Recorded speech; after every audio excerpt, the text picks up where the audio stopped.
মই মৰিলে এইটো গানে বাজিব কিন্তু So this song is so important for you, for me, for everyone.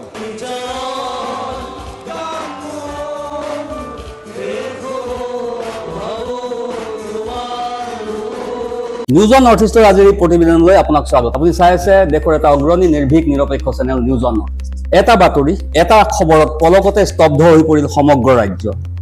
হুকাহত হৈ পৰিছে দেশৰ সংগীত জগত। আজি ৰাজ্যৰ জুবিন অনুৰাগীৰ মুখত ভাষা নাই।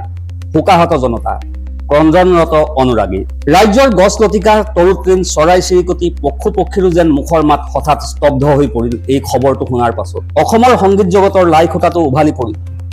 ছিংগাপুৰৰ সাগৰত ছাৰ্ফিং কৰি থাকোঁতে হৃদযন্ত্ৰৰ ক্ৰিয়া বন্ধ হৈ চিৰদিনৰ বাবে মেৰানি মাগিলে যুৱ প্ৰজন্মৰ হাৰ্টথ্ৰব জুবিন গাৰ্গে। ছিংগাপুৰলৈ লৈ গৈছিল নৰ্থ ইষ্ট ফেষ্টিভেলত ভাগ ল'বলৈ।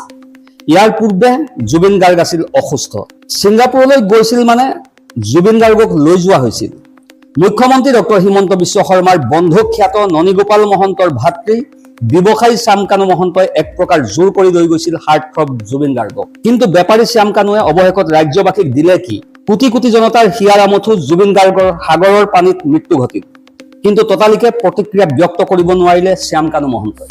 ছিংগাপুৰত নৰ্থ ইষ্ট ফেষ্টিভেল পাতি ৰাজ্যবাসীৰ সন্মুখত নাম কমাবলৈ যোৱা শ্যাম কানু মহন্তই যদি জুবিন গাৰ্গৰ তদাৰকী কৰিব নোৱাৰে তেন্তে নৰ্থ ইষ্ট ফেষ্টিভেললৈ নিছিল কিয়? এজন অসুস্থ মানুহক সাগৰত ছাৰ্ফিং কৰিবলৈ এৰি দিছিল কিয়? কালজয়ী গায়ক জুবিন গাৰ্গ অদমনীয়, অপ্ৰতিৰোধ্য, কোনো বাধাৰ পৰিধি নামানে হাৰ্টথ্ৰব জুবিন গাৰ্গে।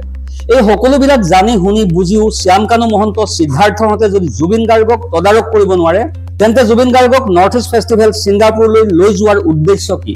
শ্যাম কানু মহন্ত, সিদ্ধাৰ্থহঁতৰ বাবে জুবিন গাৰ্গ বেপাৰৰ হট আইটেমহে আছিল নেকি? জুবিন গাৰ্গৰ তেনে এক অঘটনৰ সময়ছোৱাতো শ্যাম কানু মহন্তই ততালিকে ৰাজ্যবাসীক উদ্দেশ্যি একো নজনালে কিয়? ৰাজ্যৰ লাখ লাখ জনতা এতিয়া ৰৈ আছে কি কব শ্যাম কানু মহন্তই।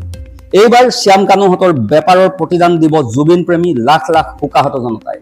Bureau report, news on north east.